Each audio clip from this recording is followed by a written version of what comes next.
Hello good morning साथीहरू। यो चाहिँ आज मेरो बिहानको ब्रेकफास्ट। यो आज बिहानको ब्रेकफास्टमा बनेको छ आलु पराठा, सब्जी, अचार, दाल। र आज मेसमा चाहिँ हाम्रो पनिर, लाल सागको सब्जी, मटर पनिर, लाल साग चाहिँ यहाँ बनिँदैछ, लाल सागको सब्जी।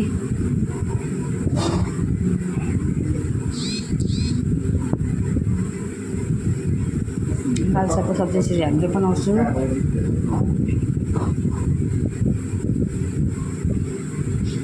ल अहिले मैले पनिर फ्राई गर्न थालेँ। पनिर पकाउनुको लागि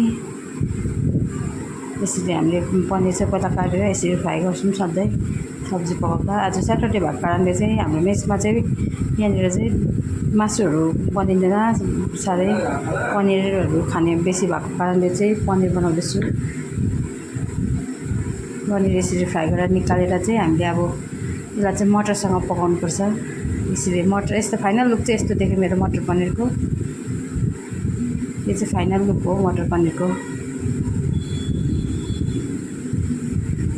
ल यता चाहिँ मासुको सब्जी पनि बनिँदैछ। यो चाहिँ अब हाम्रो सरले चाहिँ अब पनिर खानु हुँदैन र त्यही भएर चाहिँ मासु बनाइदिनुपर्छ हो। बडा बाउले मासु चाहिँ मैले अघि फ्राई गरेर पनि पकाएको हो यो। र यो चाहिँ दाल आजको। यो चाहिँ हामीले चाहिँ मुसुर दाल होइन मुङ दाल पकाउँछ सधैँ। मुङ दाल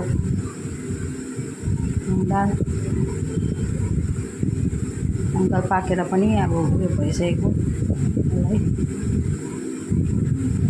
र अब चाहिँ यो चाहिँ लाल सागको चाहिँ फाइनल लुक चाहिँ यस्तो भयो पाक्दा चाहिँ। हुन्छ, थ्याङ्क यू फर वाचिङ।